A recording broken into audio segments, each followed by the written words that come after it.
Hey guys, tonight we are not walking through ancient temples or tracing the fall of forgotten kings. Tonight's story begins under strobe lights and bass lines, in the back rooms of clubs that smell of sweat, perfume, and static electricity. It's not history carved in stone, but in neon, in the quiet heartbeat of the early hours when nobody wants to go home. This is the story of a drug that promised connection but delivered corrosion. The rise and ruin of Meow Meow, the street name for Mephedrone, that glittering white powder that once masqueraded as a friend. So before you get comfortable, take a moment to like the video and subscribe, but only if you genuinely enjoy what I do here. And tell me in the comments where you're listening from, and what time it is for you. I love seeing that constellation of sleepy lights across the world, the map of night owls and dreamers who drift through these stories with me. Now dim the lights, maybe turn on a fan for that soft background hum, and let's ease into tonight's journey together. The story starts with sound. A club basement somewhere in northern England. Maybe Manchester, maybe Leeds. It hardly matters. The air is thick with fog, and the scent of something synthetic trying to pretend it's euphoria. You stand there with a plastic cup sweating in your hand, heart already sinking to the beat. And someone laughs as they pour a small line of white powder onto a phone screen. It's legal, mate. Everyone's doing it. The phrase cuts through the music like a permission slip. You hesitate for a moment, then lean in. The line glows faintly under the ultraviolet light, glittering like sugar under lightning. You inhale.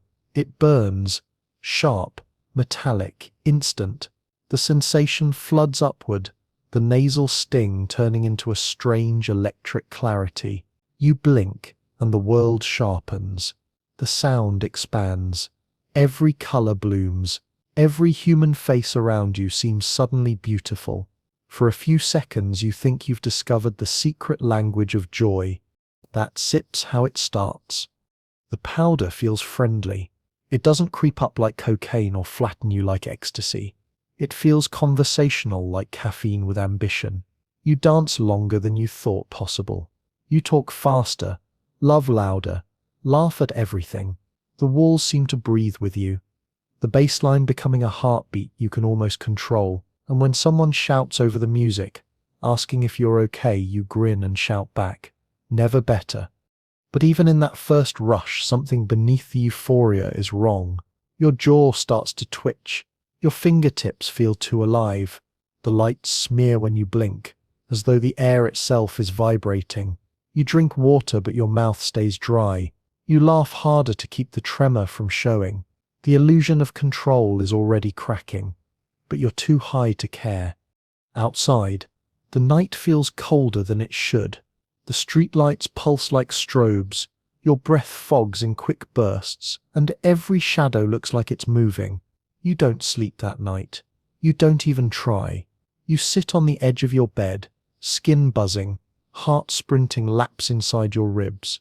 When dawn arrives, you still feel wide awake, raw, peeled open, but alive in a way you can't describe. The come down is gentle at first, a sigh, a slow unraveling. Then it becomes a collapse. The world loses contrast. Colors fade, thoughts stutter. Food tastes wrong. Silence feels like punishment. You stare at your reflection in the mirror and see someone slightly off. Pupils too wide, smile too small.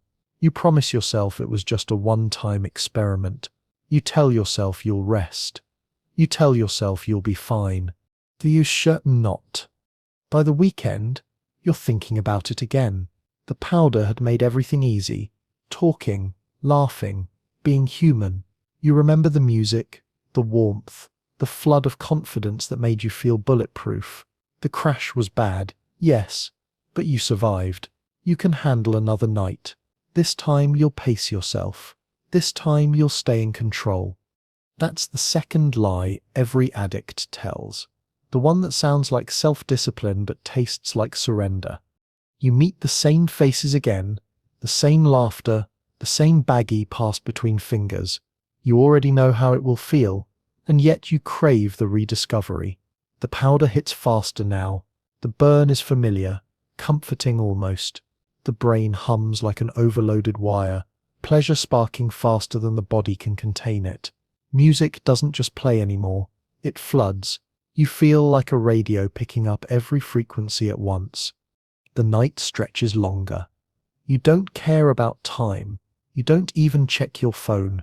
The world has shrunk to the rhythm, the sweat, the flashing lights, the glow of strangers' eyes.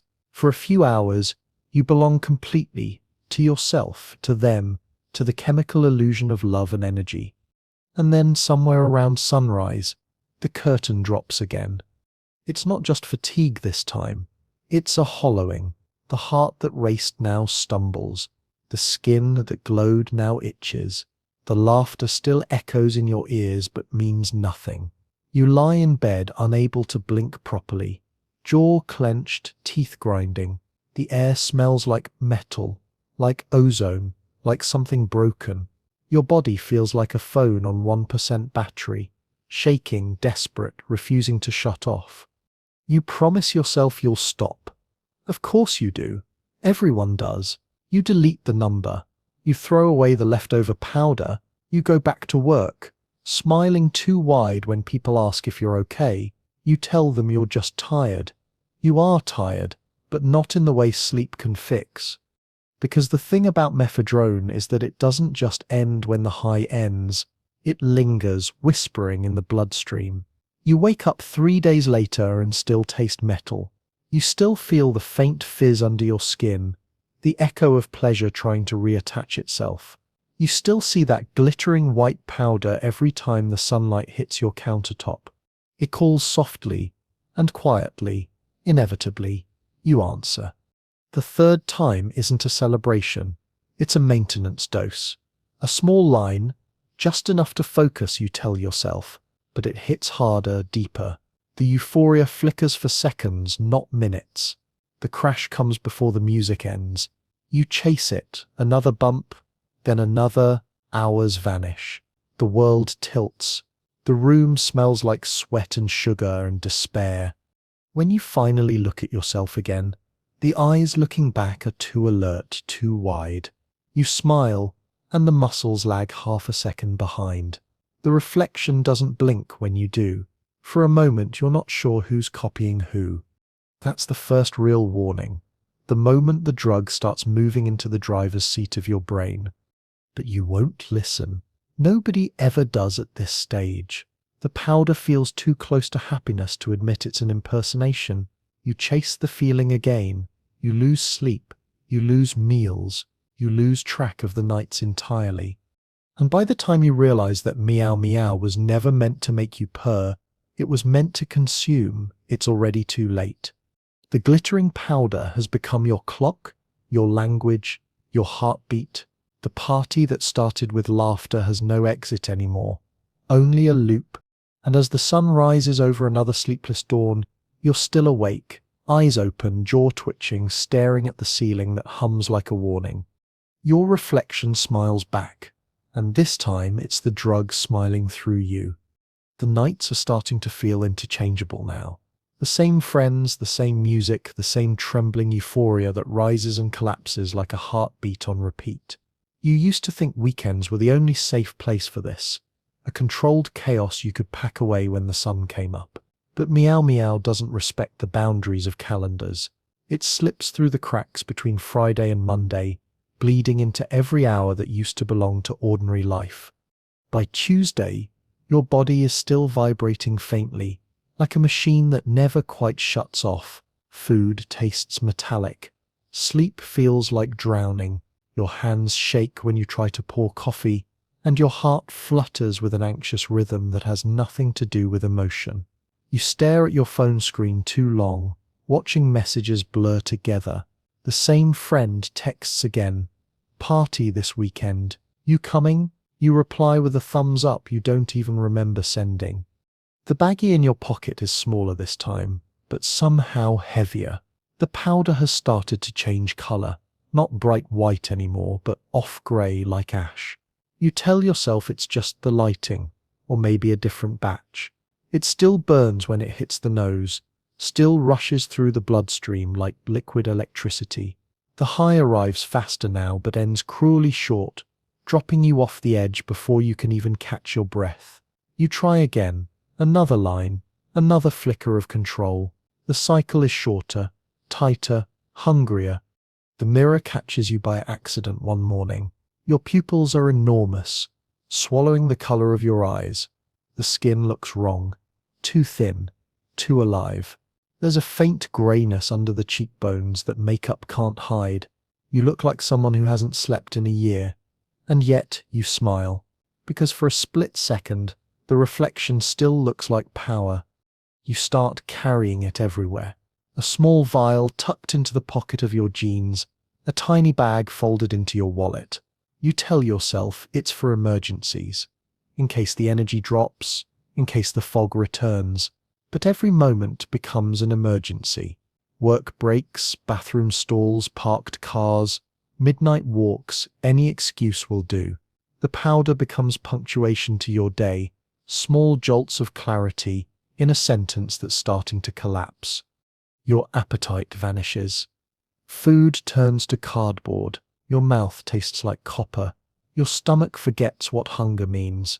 Water becomes your only sustenance, and even that feels wrong, too thick, too heavy. You drink compulsively, lips cracked, tongue dry as sandpaper. Your body is still moving, somehow, but it's not obeying you anymore. It runs on static, on the faint hum of chemical instruction. You begin to notice how quiet the world has become.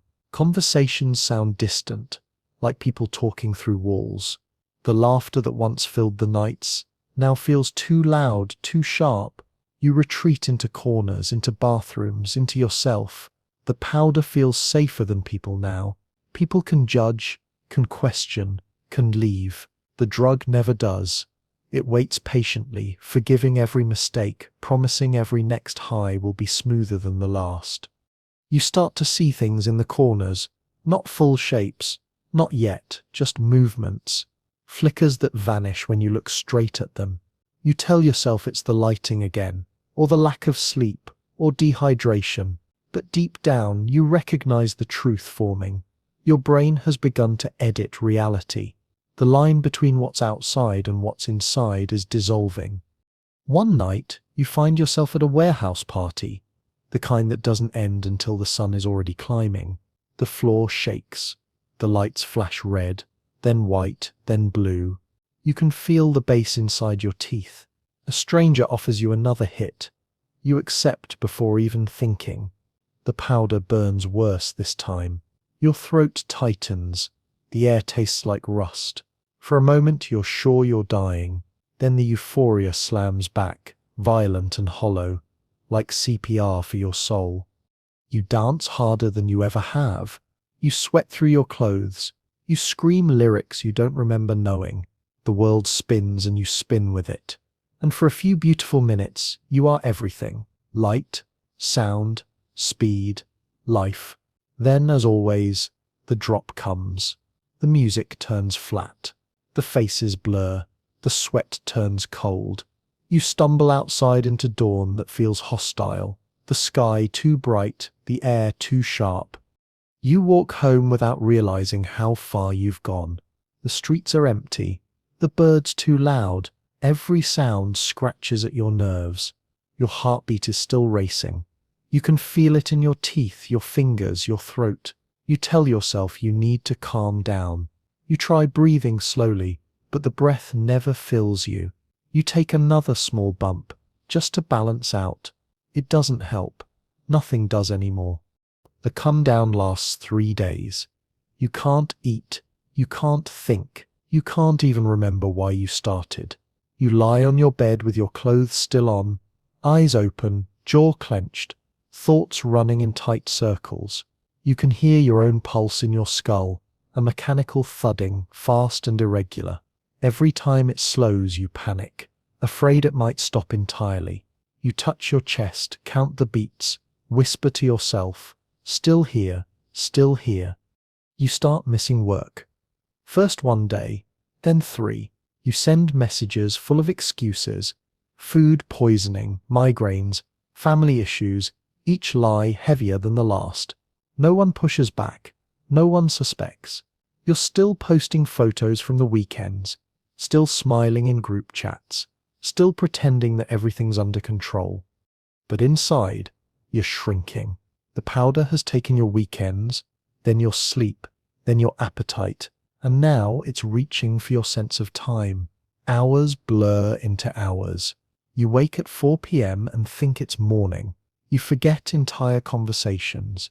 You open your phone and realize you've been scrolling for 3 hours without seeing a single word.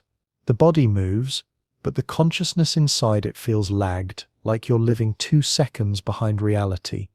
You tell yourself you'll stop after this week. You've been saying that since winter, and it's nearly summer now. The days are longer, brighter, crueler.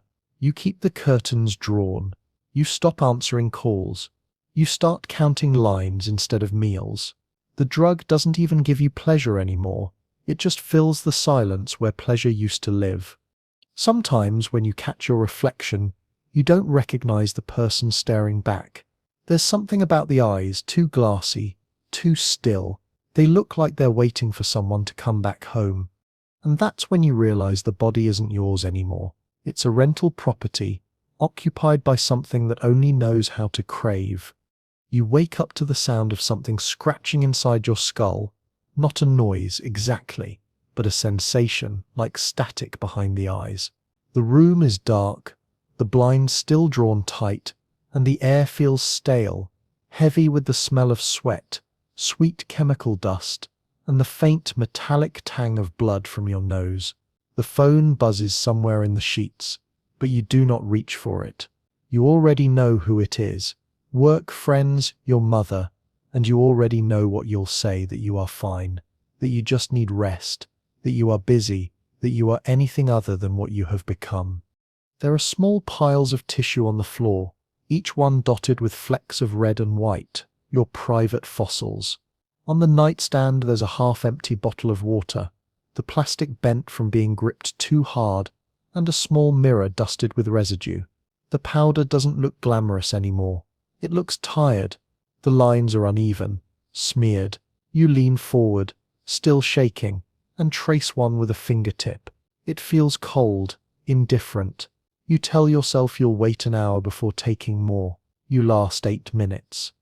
The burn in your nostrils has become familiar, almost comforting. It's the only thing that reminds you you're still capable of feeling something real. The rush that follows isn't pleasure anymore. It's equilibrium. The world stops swaying. The thoughts align, and for a moment you can stand upright without collapsing. The calm lasts maybe 10 minutes before the craving starts whispering again. The drug doesn't reward you anymore. It punishes you for stopping. Your body begins to betray you in small, quiet ways. Your gums bleed when you brush your teeth. The inside of your nose stings like a wound that never closes. The skin on your arms itches constantly, and you catch yourself scratching until tiny scabs bloom across your forearms. You tell yourself it's dry skin, an allergic reaction, bad soap. You know it's not. The itching lives deeper, beneath the skin, beneath logic. A phantom swarm your mind can't swat away. You avoid mirrors now. The few times you glance at one, you don't see yourself so much as a collection of malfunctions.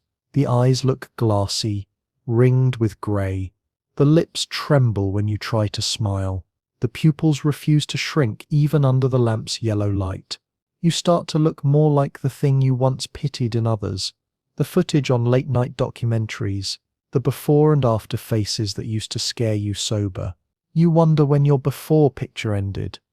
Days stretch thin, indistinguishable. You sleep in brief, haunted fragments, dreams filled with soundless screams and flickering faces. When you wake, you're never sure if you've actually been asleep. The world outside your apartment starts to fade into abstraction. Traffic hum, footsteps in the hall, the neighbor's radio, all blending into one endless, meaningless loop. You realize that Meow Meow hasn't just taken your energy, it's stolen your concept of rhythm. Sometimes you try to distract yourself. You open old playlists, scroll through photos from years when your face still had color. The memories look fictional now, like screenshots from someone else's life. You try reading, but the letters blur, swimming across the page in waves. You try watching movies, but the dialogue feels fake. The plot's too simple for the chaos in your head.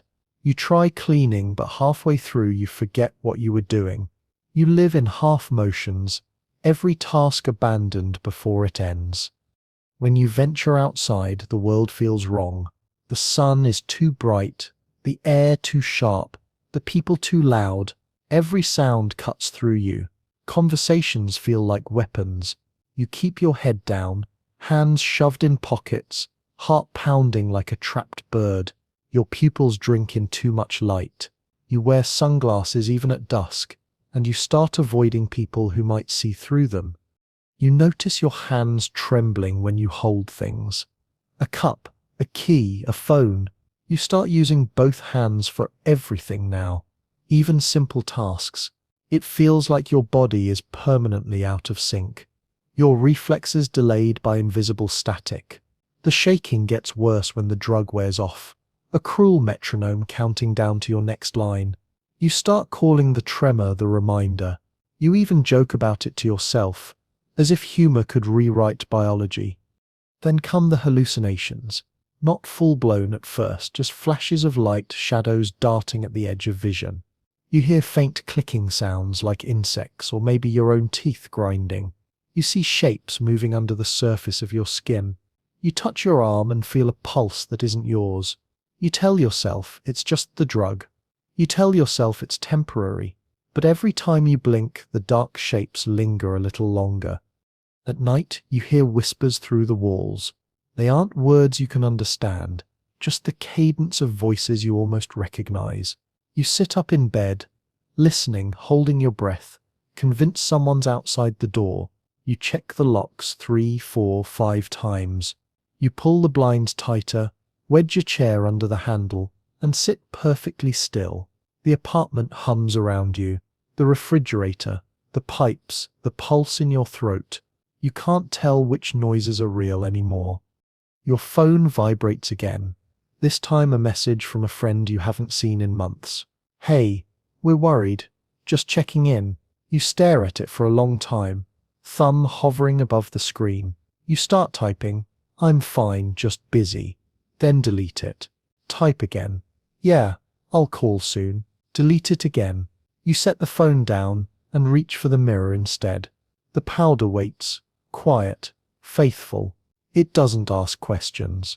It doesn't judge. It only demands one thing in return. Everything. You used to think addiction was loud, screaming, crying, breaking things. But this one is silent. It doesn't crash in. It seeps. It sits with you while you pretend to rest, whispering promises of focus, of calm, of control. It makes you feel like quitting would be the dangerous choice. And the longer you listen, the more convincing it sounds. You begin to realize that Meow Meow doesn't want you dead. Not yet. It wants you alive just enough to keep buying it, using it, worshipping it. It's a slow deity that thrives on your decline. You are not the addict in this story. You are the offering. And somewhere between one line and the next, between one heartbeat and the next, you stop pretending to be fine. You know exactly what you are now. But knowing doesn't save you. You start marking time by the sound of the bag crinkling. Mornings, nights, those words have stopped meaning anything. There's just before and after the next line. The day begins when the powder hits the bloodstream and ends when the static finally drowns out the clock. The apartment smells faintly of chemicals, stale sweat and dust. Dishes pile up in the sink. The plants have gone brittle, and the curtains are still drawn against a sun you can no longer face. You have started to confuse the hum of the refrigerator with the hum in your veins. When you step outside, you do it quietly, like someone sneaking out of their own life. The air feels too sharp, the world too defined. Every sound cuts the snap of traffic lights changing, the crunch of gravel under shoes, the hiss of buses pulling to a stop. You used to love noise. Now it feels like the world shouting your name. You walk with your head down, sunglasses on even when the sky is grey, the powder wrapped in a plastic bag pressed tight against your palm like a talisman. The city doesn't look the same anymore. Everything is too bright, too fast. The faces of strangers seem stretched thin, expressions flickering too quickly to read. You catch sight of your reflection in a shop window and almost don't recognize it. A pale, ghosted figure moving a half-second behind you. The eyes are wide and hollow, the smile twitching at the corners. You think for a moment that you see someone else wearing your body like a costume. You keep walking. Sleep barely happens now. You lie down but never drift. The mind keeps sprinting long after the body collapses. You stare at the ceiling, tracing invisible patterns in the dark, listening to your own pulse beating like distant drums. The skin on your arms prickles, the air feels too heavy to breathe. You try closing your eyes, but that only makes the noise louder. When you do fall asleep, it's in fragments. 30 minutes here, 15 there, short, violent dreams that leave you shaking. The first time you notice the sores, you think they're scratches. Small, harmless, red lines along your forearms. A few days later they multiply. The skin becomes patchy, irritated, covered in small scabs that refuse to heal. You rub antiseptic cream on them, bandage them, then tear the bandages off during the night. The itching becomes unbearable. You catch yourself digging your nails into your skin until the relief turns to pain. You tell yourself it's stress or an allergic reaction. You know better. Your friends start to vanish. At first it's subtle missed messages, quiet excuses, postponed plans. They say you seem different, that you're not as fun as before, that you talk too fast or too slow. Someone jokes that you've turned nocturnal. You laugh, but your voice cracks halfway through. You stop replying to invitations. They stop sending them. Eventually silence replaces friendship. Your phone still buzzes occasionally, unknown numbers, late-night offers. Someone always knows someone who can get you more. You tell yourself you'll delete the contacts after this last run. But the numbers stay. You keep them like relics. The delivery always comes fast. The exchange is wordless. A nod, a folded bill, a small packet passed between fingers. You walk away before the handshake is over, clutching the new supply like oxygen. Inside, the ritual remains the same. Pour, cut, line, inhale. The burn hits and the world tilts just enough to feel manageable again. You sit perfectly still, breathing through the tremors, waiting for the rush to bloom. When it does, it's weaker now, shorter. You take another line before the first one fades. The rhythm is cruel. Brief calm, sharp panic, brief calm again. You call it balance. It's not. The paranoia creeps in slowly, disguised as awareness. You start believing people can smell it on you. The powder, the sweat, the fear. You think the neighbors are watching, that the mailman lingers too long at your door. You unplug your router at night, convinced someone is tracking your searches. The phone goes in the freezer when you sleep. You tape over the camera on your laptop.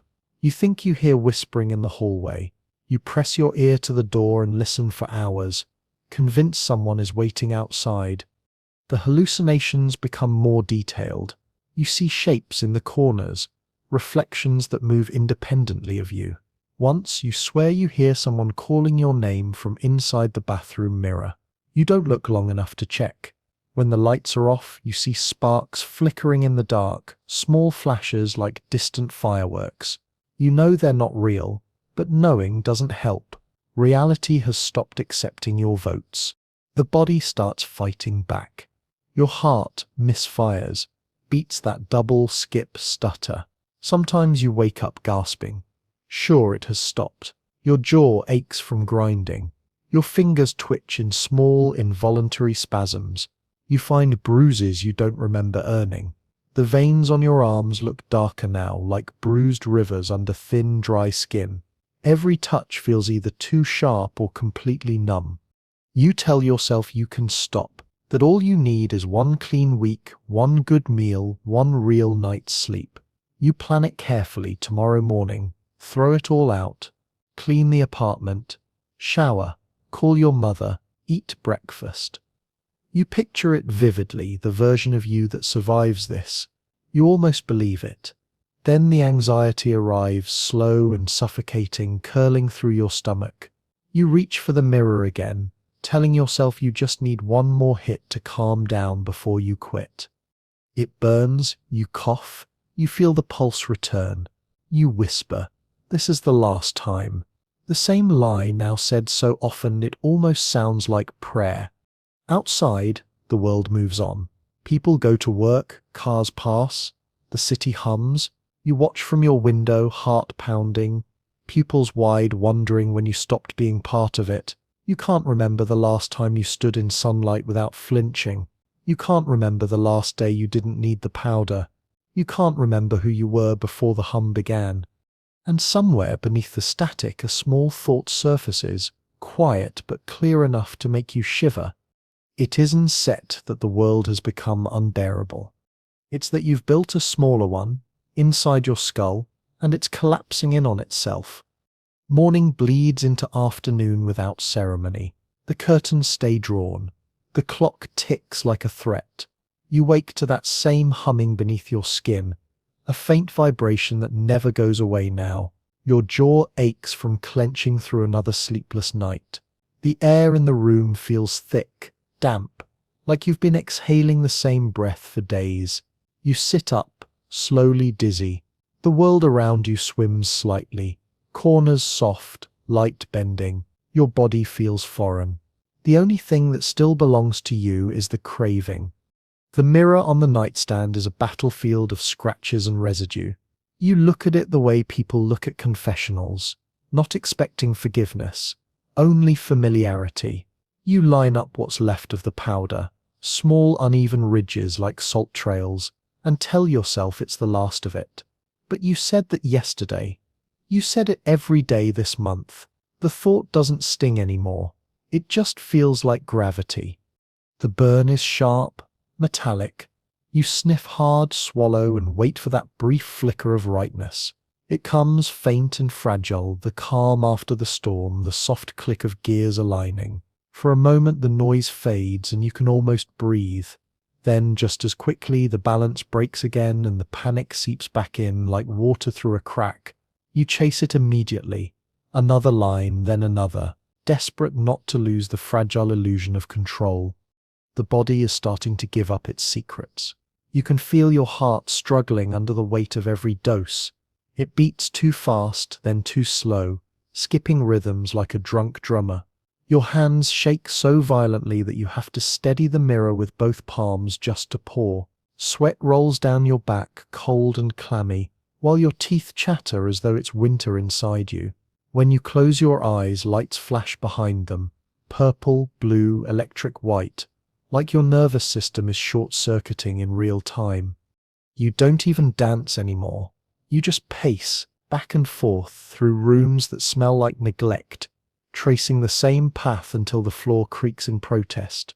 You used to be able to talk your way out of anything. Charming, quick, articulate. Now words come out broken, sentences collapsing before they finish. You forget what you're saying halfway through. You write reminders on scraps of paper, then forget where you put them. The edges of your world are fraying faster than you can patch them. When you catch your reflection these days, you stare too long. The face looking back is thin, almost translucent. The eyes are sunk deep, ringed in bruised purple. The skin around your nose is cracked and raw, the nostrils rimmed red. Your lips have gone pale and dry. You open your mouth to smile, to reassure yourself that you still look human, but the expression never reaches your eyes. You realize then that addiction isn't a fall, it's an erosion. You start hearing things that don't belong to sound, whispering under the static, faint phrases that vanish when you focus. Sometimes you think the walls are breathing. Sometimes you think the ceiling pulses in rhythm with your heartbeat. Once, in the dim glow of the bathroom light, you see your own shadow twitch a half-second after you move. You stare at it for a long time, waiting for it to catch up. When it finally does, you laugh. High, sharp, hollow. The kind of laughter that doesn't mean amusement, only survival. Your phone has been silent for weeks. You stopped charging it after the last argument. A friend begging you to come clean, you insisting you were fine. You blocked them out of habit, then sat in silence wondering why the room felt emptier. You scroll through your old photos sometimes. Parties, dinners, sunlight. You stare at the smiles, the relaxed shoulders, the skin that still had color. You don't miss the life exactly. You miss the version of you that thought this would never happen. The body has started sending warnings you can't ignore. Your fingers cramp when you try to write. Your chest tightens at random, a pressure that feels like a fist closing around your lungs. Your nose bleeds without provocation, streaks of red mixing with white powder on the table like a flag of surrender. The taste of metal never leaves your mouth now. When you try to sleep, your body jerks itself awake. Sudden violent spasms that send your heart into overdrive. You start taking smaller doses, then larger ones again when the anxiety becomes unbearable. The scale of harm no longer makes sense. Once you find yourself in the bathroom, staring at the sink, your reflection swaying in the cracked mirror above it. You look at the packet in your hand, the powder inside faintly glimmering under the flickering bulb. You whisper to yourself, "This will be the one that fixes everything." It isn't hope, it's resignation. You pour, you sniff, you cough, you wait. For a second, the warmth floods back. You close your eyes and let it cradle you. The hum returns, familiar, steady. You think maybe you can live like this forever. Just you, the powder, and the silence it brings. Then, without warning, your heart skips again, hard this time. You gasp, clutching your chest, and the world tilts violently. The floor rushes upward. The mirror crashes beside you. The sound splinters your skull. You lie there for a moment, half blind, listening to the blood roaring in your ears. You count the beats. 1, 2, pause, 3, 4, uneven, frightened. You stay there until your vision clears, until you can sit up, until you can pretend it didn't happen. When you finally crawl back to bed, you wrap the blanket around yourself like armor. You tell yourself that was the last time that you're done, that you're lucky to be alive. You believe it for maybe an hour, then the shaking starts again, soft at first, then unbearable. The whisper in your mind returns, calm, persuasive, just a little, just enough to feel normal again. You listen, you always listen. You take another line. You stop counting after that. And as the night stretches on, you realize that Meow Meow doesn't kill in one blow. It kills in increments, heartbeat by heartbeat, neuron by neuron, until there's nothing left of you to save. You don't remember the last time you went outside during daylight. The world beyond your blinds feels fictional now, like a set that exists only when you aren't watching it. The sound of birds in the morning grates on your nerves. Sunlight feels aggressive, predatory. When you try to sleep, it burns through the fabric, accusing you, so you live at night instead, under the safety of artificial light, where time is a circle and shadows move how you expect them to. The apartment has stopped pretending to be a home. The air hangs heavy, thick with the scent of chemicals and neglect. The floor is sticky, the walls spotted with stains you've stopped caring to identify. The bathroom mirror is speckled with dried blood. A single light flickers above the sink, and you catch glimpses of yourself in flashes. A face that no longer looks entirely attached to the idea of a person. Your eyes move slower than your body does. Sometimes they don't move at all. You've begun rationing, though not in the way people mean when they talk about quitting.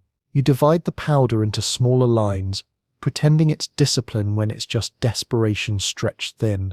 The doses don't last as long now. Your body chews through them faster, hungry for what no longer satisfies. You chase a ghost of a high that doesn't exist anymore. Each hit brings less relief. Each crash grows sharper, deeper, but stopping feels like suicide. So you keep running laps around the same cage, bleeding in circles. The world outside keeps spinning.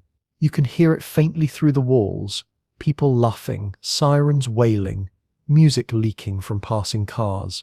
Each sound feels like mockery. You press your palms to your ears, but the noise is inside you too. It hums behind your teeth, in your bones, in your blood.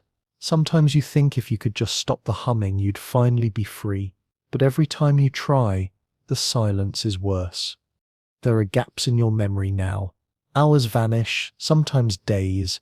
You wake up in different rooms of your apartment with no recollection of moving there. Once you come to with your back against the refrigerator, a puddle of water spreading under you, condensation from a door you left open hours ago. You sit there for a long time watching the frost melt, listening to the compressor wheeze. When it finally kicks back on, the noise startles you so badly you scream.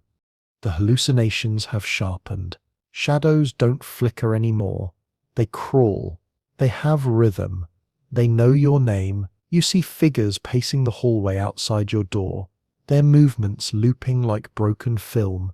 You try to ignore them, but you can feel them watching even when you close your eyes. Sometimes they whisper, not words but shapes, long, wet consonants that curl inside your ears. You whisper back, telling them to stop, but your own voice sounds foreign. The skin on your arms is cracked and scabbed, a patchwork of old wounds reopening. Your fingertips are stained grey from touching the mirror, from the residue that never fully wipes away.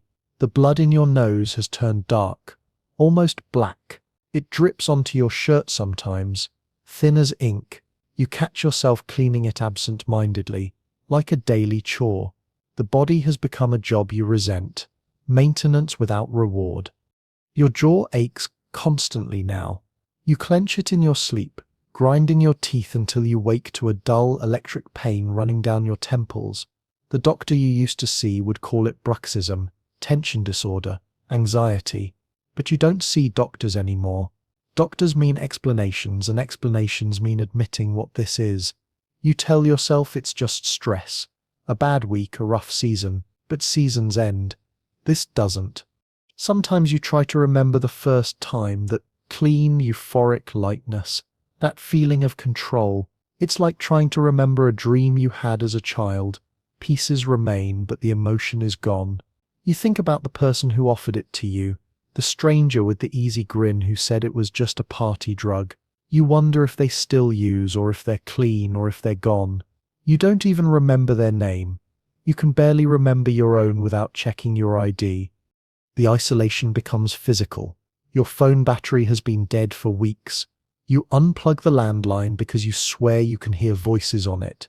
Faint murmurs even when the receiver is down.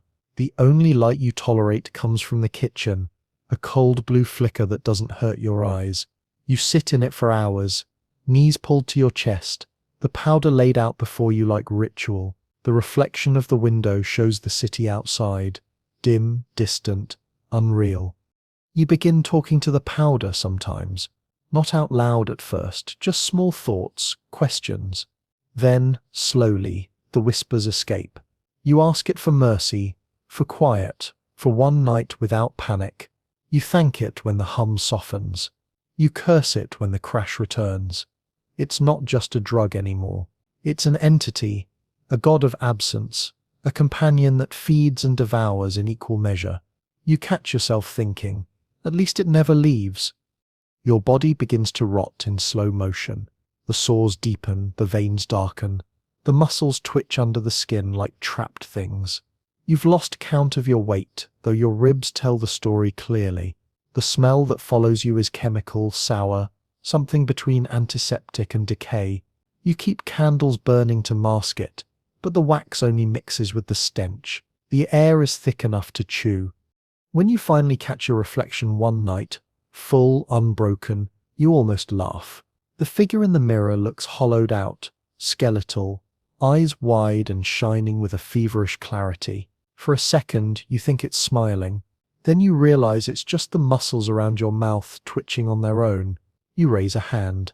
The reflection raises it a moment later, lagging slightly behind. You freeze. It keeps moving. You stumble backward, heart exploding in your chest.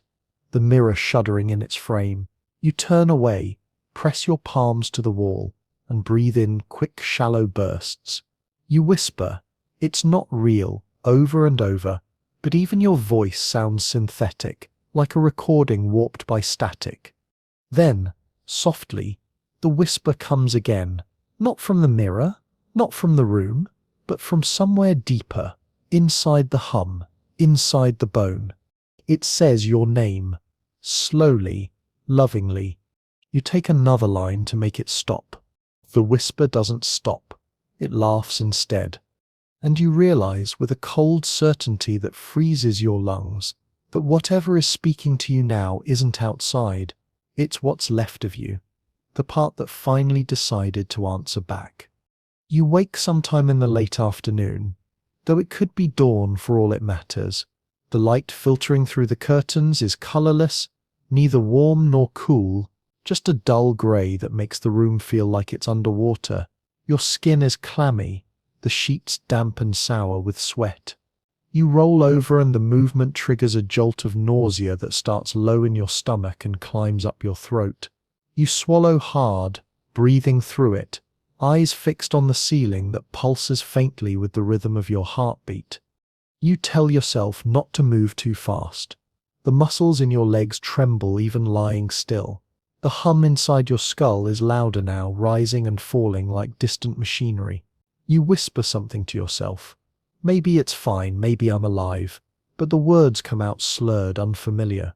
You try to stand, but your vision tunnels and the edges of the room bend inward. The air feels heavier than it should, pressing down on your shoulders, and for a moment you think gravity has chosen sides. The mirror is waiting. It always is. You lean toward it, blinking through the fog, and what looks back is worse than yesterday. The skin around your eyes has taken on a faint yellow tint. The veins across your temples are visible now, crawling like thin blue roots. You touch your cheek and feel the heat beneath it, the slow fever that never leaves. There are small patches of flaking skin along your jaw, each edged in red. The sores on your arms are dark, cratered, some oozing clear fluid. You think about cleaning them, but the thought vanishes halfway through forming. The powder is almost gone. You stare at the last small pile on the mirror, then at your reflection, then back again. There's a silence in the moment before you move, the stillness of ritual, of surrender. You don't even pretend it's the last time anymore. You take the line quickly, without hesitation, your nose burning, the taste bitter and metallic. For a few seconds, your heart races and your chest tightens so much, you wonder if this is the one that will stop it. But then the calm seeps in, and the hum becomes softer, and the panic loosens its grip. Relief washes over you in waves, and you almost cry from it.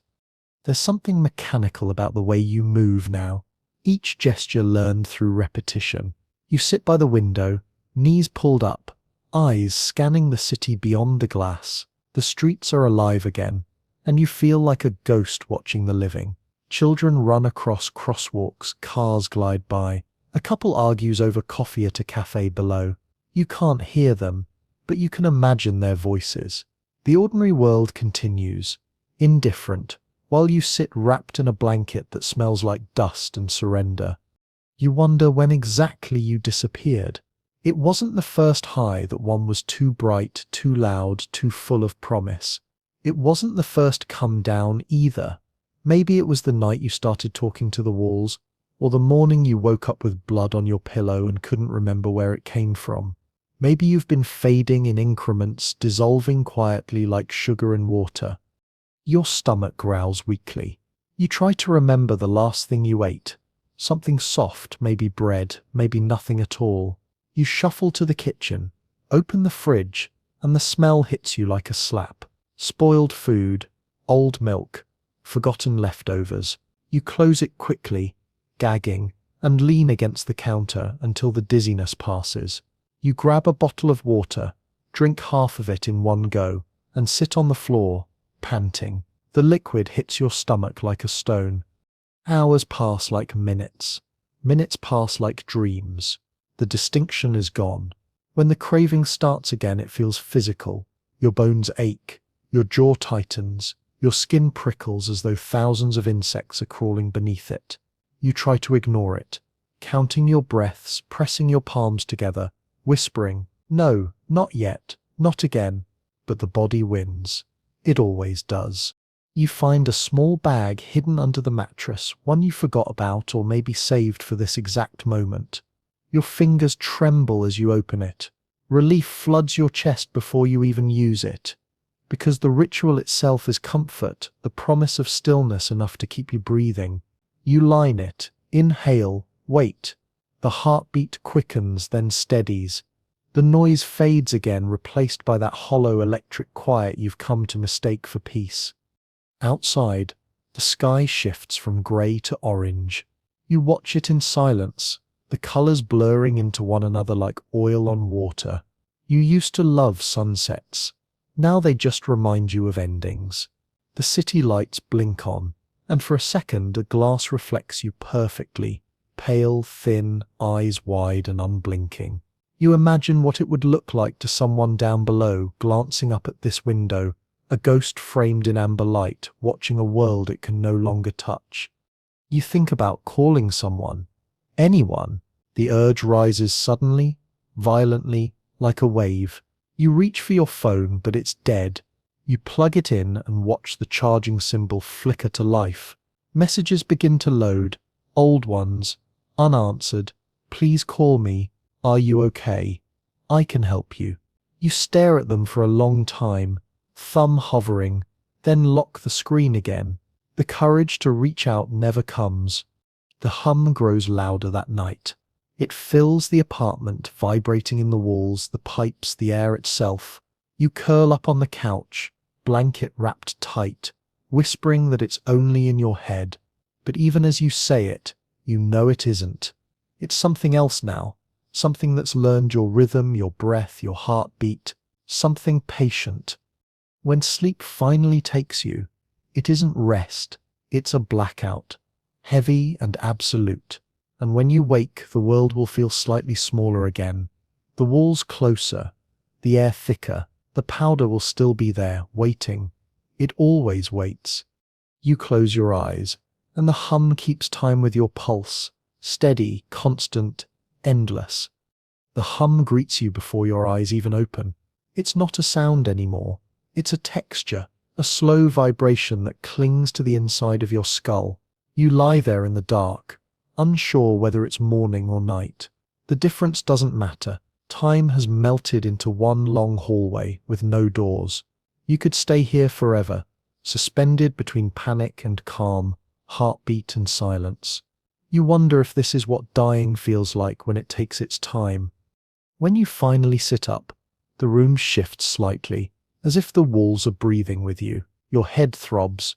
The taste of acid lingers on your tongue, dry and bitter. The powder ran out 2 days ago, or maybe 5. You've lost count. You tell yourself that this is withdrawal, that it will pass, but the body doesn't believe you. It twitches in revolt, demanding its sacrifice. Every muscle feels like it's being unspooled from the bone. Your hands shake so violently that when you reach for a glass of water, it tips and shatters. You stare at the shards on the floor, the light catching on them like tiny mirrors, and think, "That's me, that's what's left." You try to stand, but your legs won't hold you. Your knees buckle and you fall, palms hitting the broken glass. The sting doesn't register until you see the blood, small bright beads gathering along your lifeline. You watch them grow, fascinated, detached. You press the wound against your shirt and sit there on the floor, rocking slightly, whispering nonsense to the hum that answers you from somewhere deep in your head.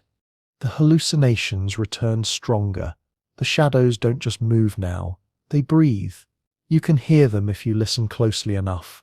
Long inhalations, slow exhalations, like they're studying you, waiting for you to stop pretending you're still human. You start talking to them to fill the silence. Sometimes you apologize. Sometimes you plead. Once you laugh until your throat burns, just to see if they'll laugh back. When you finally find the strength to move, it's not toward the door or the phone. It's toward the drawer beneath your bed. You don't even have to look. Your fingers know the shape of the bag hidden there. There's barely anything left inside, tiny white flakes clinging to the plastic. But it's enough. You tap the last of it onto a mirror, smear it into a thin streak with a credit card that no longer works, and inhale the residue like it's air itself. The effect is faint, disappointing but immediate. The trembling slows, the humming softens. The world clicks into alignment again, if only for a heartbeat. Relief feels like forgiveness. You sit back, head against the wall, eyes half closed, and think, this is the last time. For real, I just need to get through this week. You've been saying that for months. The lie tastes so familiar now it's practically comfort food. Outside, the weather changes. You can hear rain hitting the window, slow at first, then faster. The rhythm syncs with your pulse, a lullaby for the dying. You crawl closer to the glass and watch it blur the lights of the city into streaks of gold and silver. Somewhere out there, people are walking under umbrellas, complaining about the cold, buying coffee, holding hands. You try to remember what that felt like. The smallness of normal life, the quiet joys that never needed a chemical to be felt.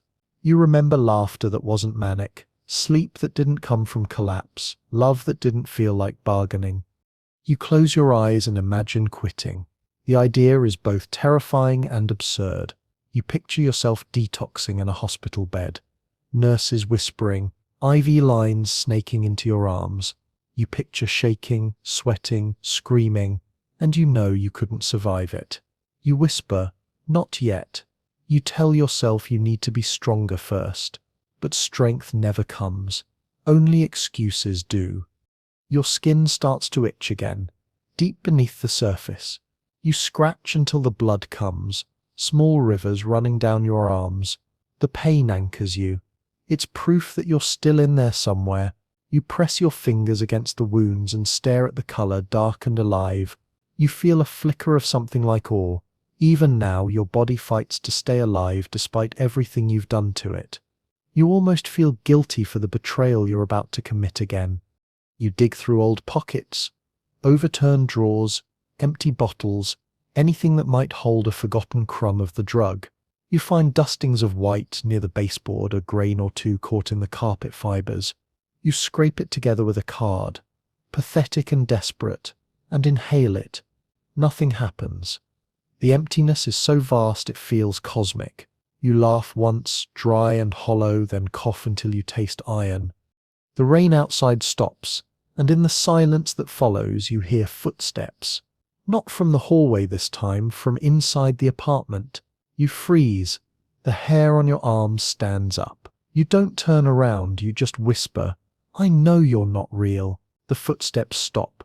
Then they start again, slower, deliberate, approaching. You curl into yourself, covering your ears, muttering, you're not real, you're not real. But the air shifts with their movement.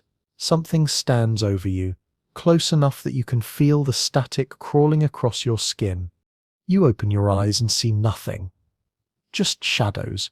But the hum changes pitch, deepens, and for the first time you realize it isn't random. It's language. You can almost understand it. The tone of it feels familiar, like your own thoughts speaking back to you from a few seconds in the future. You whisper, what do you want? The answer arrives not in words, but in sensation.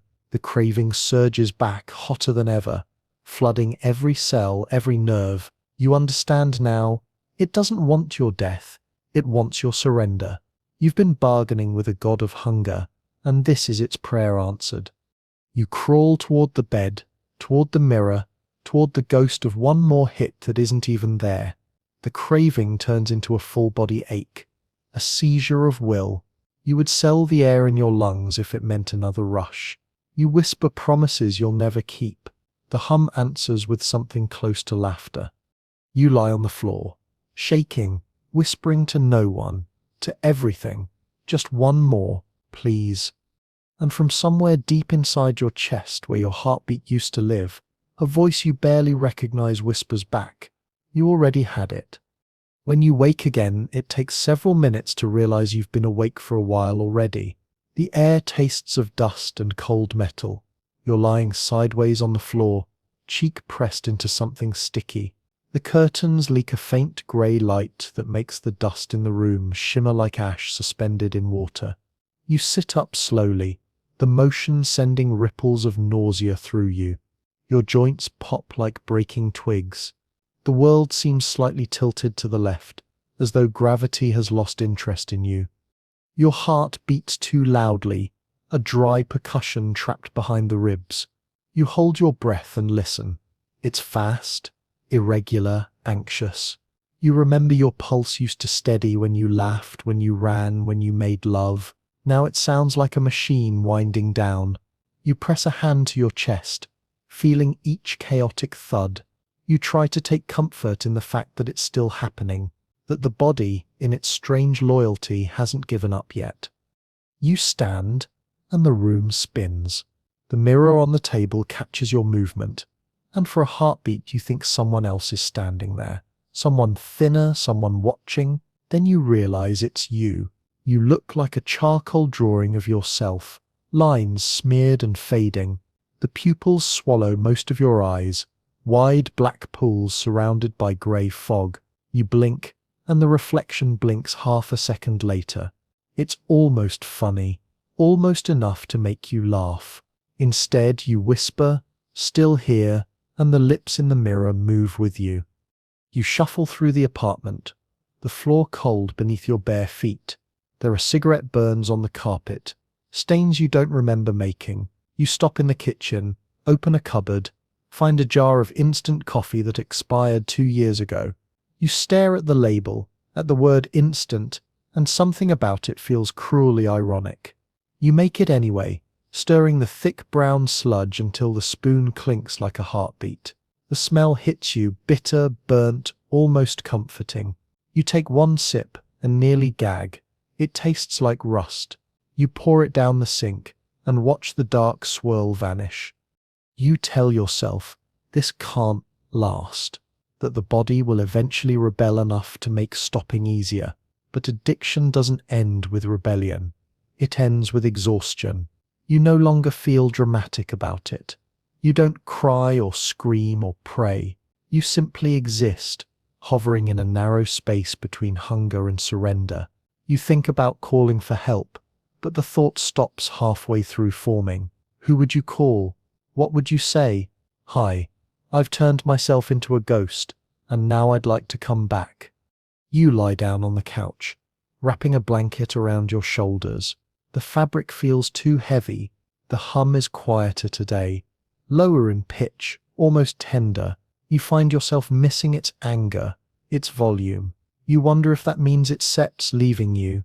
You close your eyes and whisper, "Don't set go yet."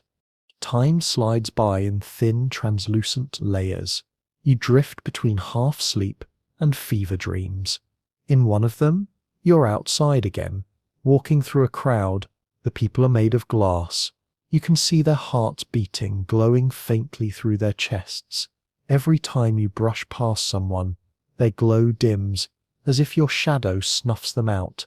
You start running, terrified of what you're doing, until you fall into an alleyway full of broken glass that looks exactly like the powder you used to love. You scoop it up with trembling hands, desperate. But when you bring it to your face, it's gone. You wake up sobbing, the taste of blood in your mouth. The next few days blur together. You stop counting. You find yourself talking aloud, sometimes to the walls, sometimes to the hum, sometimes to the version of yourself that still exists in the photos on your phone. You tell them all the same thing. "I didn't mean to stay this long." The heart attacks begin as warnings, short bursts of pain radiating through your chest, sharp enough to steal your breath, then fading just as quickly. You clutch at your ribs, breathing shallowly until the panic ebbs. Each time it happens, you promise yourself you'll stop, that this one was close enough. But hours later, you're bent over the table again, inhaling what little you can find, praying to the god of chemicals for mercy. The mercy never comes, but the habit does. Your body becomes an echo chamber. Every breath sounds amplified, every heartbeat a distant drum. You can hear the blood moving, the small, frantic rush through the veins. You realize with dull horror that the hum you've been hearing all this time is you, the machine of your own survival, glitching and skipping, trying to keep up. You don't sleep anymore. Not really. The brain enters short blackouts, blank spaces where time folds in on itself. You'll wake standing by the window, forehead against the glass, watching the city breathe without you.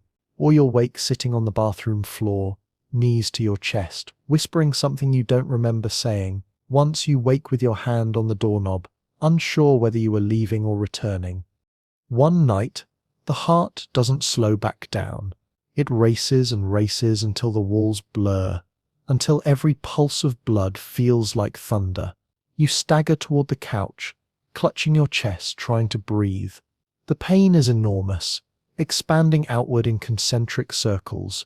The hum crescendos, swallowing the sound of your own gasps. You fall halfway between the couch and the floor, the same place you fell weeks ago, months ago. Time means nothing now. You stay there for hours, maybe days. The heartbeat finally steadies, faint and fragile. You don't move. You just listen. The hum has softened again. A lullaby now, slow and deep. It no longer sounds cruel. It sounds like understanding. You realize that this thing, this craving, this constant companion, was never trying to destroy you quickly. It only wanted you to dissolve, quietly, beautifully, like frost under morning light. You exhale, a slow sigh that feels like the first honest breath in months. You whisper, "Okay." For the first time, the hum answers in silence. The silence after the hum fades is almost unbearable. It's not peace, it's vacancy, the kind of stillness that feels like a held breath stretching through eternity. You open your eyes slowly, expecting to see something. Light, color, maybe the slow shimmer of dust caught in sunbeam. But there's only grey. The light has no temperature anymore, neither warm nor cold, just indifferent. You're lying where you fell, twisted awkwardly, one arm pinned beneath you. The carpet has left a pattern pressed into your cheek, a map of small squares that don't fade when you move. Every joint aches. Your throat burns. When you try to sit up, your body answers with a tremor so deep it feels like it's coming from the marrow.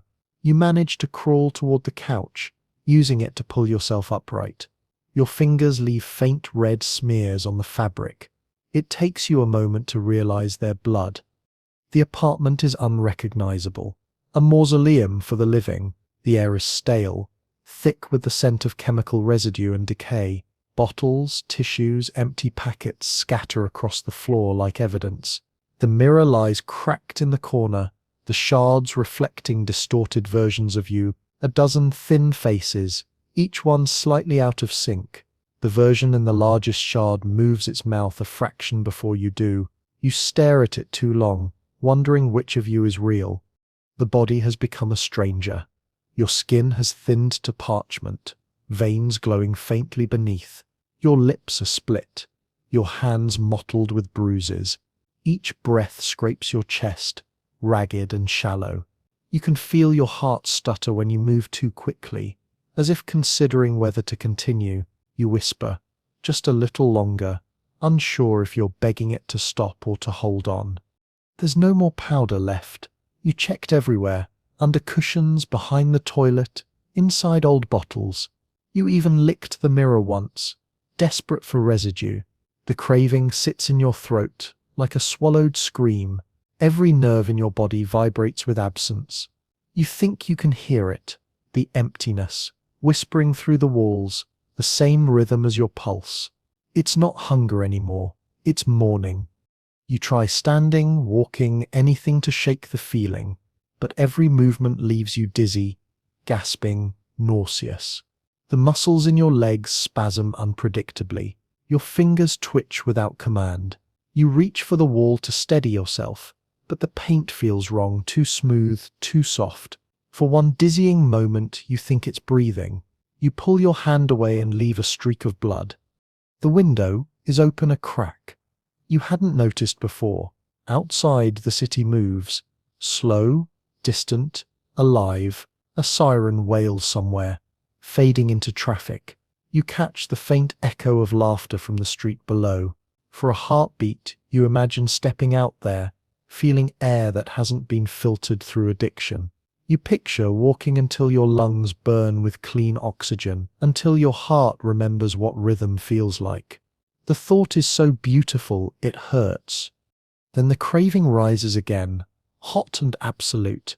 It doesn't care about air or light or rebirth. It only knows the void. You sink to your knees, trembling, pressing your forehead against the cold glass of the window. You whisper, "Please, not like this." But there's no one to bargain with. The silence doesn't answer anymore. You stay like that for a long time. A figure folded beneath a window, city lights spilling across grey skin. The heartbeat slows. The breath shortens. The trembling stops, replaced by a weightless calm. It feels almost kind. You think about all the promises you made to yourself, the words you repeated like prayers. Tomorrow. Just one more time. After this, I'll stop. They sound small now, meaningless. Tomorrow never arrives. It's always swallowed by the next line, the next hum, the next silence. Your vision narrows, darkening at the edges. The shapes around you blur, soften, dissolve. The hum begins again, faint but familiar, curling up from deep inside your chest. You realize it never left. It was waiting for this. It slows as you do, keeping time with your final breath. There's a warmth spreading through your body, slow and heavy, like water filling a vessel. You close your eyes, exhale once more, and the hum fades to nothing. Then, quiet. The city continues outside, unaware. Somewhere, a bus passes. Somewhere, a song begins. Somewhere else opens a small packet filled with glittering white powder, whispering the same lie you once did. It's just for tonight. And above it all, in a small apartment gone still, there is only the echo of breath that used to be yours. If you're still awake, take a slow, steady breath. Let it expand inside you like a tide and fade. What you've just listened to isn't really about drugs, not entirely. It's about hunger, the human kind, the one that hides beneath ambition, loneliness, pain. Every civilization, every century, every beating heart has its version of meow meow, something glittering, promising comfort, promising light. But the truth of history and of us is that every light burns something to stay bright. Sometimes it's time, sometimes it's the body, sometimes it's the self. You breathe again, slower now. The room around you softens. The hum that haunted our story becomes just white noise. The sound of the fan, the city beyond the window, the quiet turning of the earth. If you're listening to this to fall asleep, let the noise cradle you instead of consume you. Let the night forgive you for the small addictions, the quiet hungers, the human need to escape. Because beneath every ruin is a heartbeat. And beneath every mistake is the chance to rest, to rebuild, to begin again. Let your breath find its rhythm.